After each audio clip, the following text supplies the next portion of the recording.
Well, look at that. Here I am in the second day in a row when I'm gone, so, yeah. This one I actually didn't intend to have guest narrated, though, because I kind of enjoyed this match.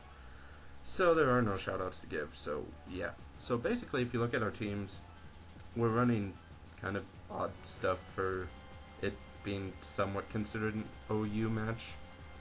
I mean, like, I'm running Don, Panskarmory, Heatran, and Latias, so I'm running a lot of OU, and Espeon. And he's, like, running hardly any. He's running, like, Salamence and Starmie, and that's it. So, you guys will see why this is such a long match here in a little bit. And I do have to apologize to my opponent for later in the match. So, he is going to lead off with Rotom, and he is going to trick me, which, honestly, a Coal Mine Chandelure would have been okay with a trick, because I Chandelure's got some pretty beast special attack as it is anyway. But I decided to go to Latias, only deciding that I should have gone to something else later on. But I don't want him to hit me with a Choice Specs Hidden Power Ice, so that's why I kind of tricked him to get back my Hidden Power Ice, get back my Choice Specs, because Choice Specs Rotom is pretty deadly. I switch into Skarmory because I know I can get up a free layer of spikes. I mean, yeah, that's pretty much a given. So go for the spikes just so I can get up a free layer. And right here, I'm a little worried he has the Fire Blast instead of the Fire Fang. He actually does end up having the Fire Fang. So I go into Chandelure, kind of expecting to get that Fire Blast if he wanted to go for that straight move. He does not. He goes for a Dragon Claw instead. And yeah, Chandelure does survive, manages to get off a Shadow Ball, which will break the Focus Sash if he is holding it, which I suspect he is, since I did not see Life Orb damage on himself, and I don't see any Leftovers recovery this turn. So I'm assuming, yeah, it's probably a Focus Sash. So I decide to go into Donphan. Clearly he thinks this is too obvious a move and switches into Starmie, and I just go for the Ice Shard. Honestly, I probably could have stayed in on the Starmie, because, like, yeah, got sturdy. And actually, I do. Wow. Okay, I thought I switched out. Maybe I should have. Yeah, oh well. So I stay in because I'm thinking that, an Earthquake should KO the Starmie and the Rapid Spinner is going to be gone. But, it brings him to that point, and I wasn't sure an Ice Shard would do the trick, so I don't really want to leave in Donphan because I do still need a Rapid Spinner in case he needs to set up anything. And this Azelf, this Azelf kind of bugs me a little bit. So I go ahead and switch out into my Heatran, expecting him to switch out or fear the switch into Espeon or do something. And he gets a crit, which really puts down my Heatran survivability. Here, I actually predicted him to fear Espeon so much that he doesn't go for the Stealth Rocks. But of course, that's a stupid play on my part. He went for the Stealth Rocks. If I had switched into Espeon, I wouldn't have Stealth Rocks on my side. And that would be fantastic for me because, well, he could burn in Starmie if he wanted to, but I'd just Shadow Ball that Starmie. I mean, what can that Starmie really do to me? But yeah, so that's a bad play on my part, getting the Stealth Rocks up. This is actually Magma Storm Heatran, as you can see. And now he brings in freaking Spinda. And, yeah, you guys will see tomorrow why he was kind of taunting me with Spinda. So that's kind of a spoiler alert for tomorrow's video. Sorry about the spoiler if you guys don't want it, but I give them away sometimes. So I know that at least Latias can survive one superpower, and he brings in Starmie just as death fodder to see what I was gonna do, and I go for the Draco Meteor. He is going to switch into Rotom, expecting to honestly take me out with this Hidden Power Ice, but Latias has enough respectable bulk that I barely live it, which is great for me, and I go for this Choice Specs Draco Meteor. And actually, this is kind of ridiculous. So, he brings in Spinda expecting to be faster, but he's not, and I expected him to be faster too, so I'm like, oh great, it's the whole Spinda thing again. But he's not faster, so I KO Spinda with Draco Meteor, which is good, which means Spinda can't just rage on me. I like that. Well, now he brings in Clefable, and yeah, let me tell you, this Clefable gets really annoying later on. Super annoying. In fact, I cut out a whole lot of the video because of this Clefable. So basically I'm like, he can't really do anything to me. I am going to switch into Latias to just kind of get Death Fodder off, because I kind of, need to get something else in that can really handle this Clefable, and I figured Espeon was my best bet. Unfortunately, this is my dual screen Espeon.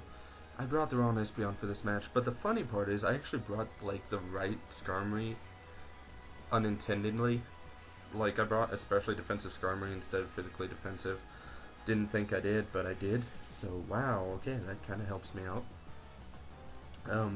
But yeah, the reason I say I brought the wrong Espeon is because I should have brought a Calm Minding one, because a Calm Minding Espeon would have at least been able to take on Clefable pretty nicely. But instead I bring the dual screen one, which the dual screens kind of do help out a little bit, so that's good. So now I'm just kind of going for Psychics to go ahead and get especially a special defense drum. And the reason I didn't cut out this little stalling part is because it's not really that stally, because I switch out into Skarmory as he is going to go for another Cosmic Power, and I'm like, Skarmory is probably my best bet. I can get up for a free roost because he's not attacking, and it's at this point that I go for Spikes, and he is going to go for a stored power, and he laughed because we were on Facebook chat, and he's like, hey, watch how much this will do, and then it does nothing because I grabbed a specially defensive Skarmory instead, which is great for me. Not so great for him, but it's absolutely like the best thing I could have mistakenly grabbed, because I grabbed a physical Skarmory just thinking, that might be a good idea.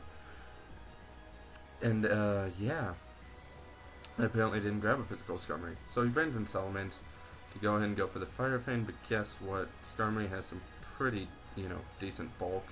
He goes for a Fire Fang, and I don't take it that nicely, but I take it a lot nicer than I thought I was going to. I thought he was going to just set up Dragon Dance at first, just to kind of get some Dragon Dance set up on me as I switch out for fear of Fire Blast or something like that. That's not going to be the case. So he goes for the Wish, and it's this freaking Clefable again. I expected him to switch into the Salamence. He actually predicts that move. Very nice prediction on his part. And I bring in his Salamence on the Wish, which is kind of crappy, because that means now that Salamence is at full health, which means his Focus Sash is in attack, so even if I get a crit, it's not going to die. But I go for a Brave Bird because, honestly, I thought Skarmory was going to be gone, and it was going to be an Espeon and Clefable showdown, and honestly, he would have won in that case. So I go for a Brave Bird, and here is like an absolutely game-changing hacks. So he somehow misses with the Fire Fang, 5% chance to miss, and he missed. So that's the part that I have to absolutely apologize to him for. I do apologize, Caleb, for the Fire Fang missing, because honestly you probably would have won this had that Fire Fang hit. And yeah, so I do apologize for that. So I go for the Roost just to get up some health, because now this Clefable can't really do anything, and it's a stall, so I cut out a little bit, and eventually I switch into Donphan just to get some Death Fodder or something going. I actually intended to spin away the rocks, so I didn't have to worry about rocks as much anymore. But I am obviously slower, so that's a bad thing. So he is going to KO Donphan. It's all good, because I need to stall out those stored powers anyway. And so now I bring in Espeon, and Espeon and Clefable are going to have a little bit of a stall, so I go ahead and show you the light screen, and that's the reason it stalls for a little bit, and he keeps going for Cosmic Power. And at this point I go ahead and I believe skip ahead to the part where he does KO Espeon with that stored power, which is rather unfortunate, but it leaves Skarmory and Clefable left. So I bring in Skarmory, and then I'm going to skip to the end where it's just Clefable struggle warring, and I did watch the video a little bit beforehand, so I do know that it cuts out the player one blah blah blah. It's all okay. So this is he's struggling, he can't do anything. So pretty much for the ending part, comment question: what was the longest match you've ever had? I honestly want to know. This isn't the longest match I've had, but this one was pretty long. It was an entire hour of battling, nothing but battling and struggling. So let me know in the comments the longest battle you've ever had, because I'm kind of interested to know. And yeah, hope you guys enjoyed Colonel Sanders' video on Sunday. I forgot to mention that like the last video because I was just trying to rush.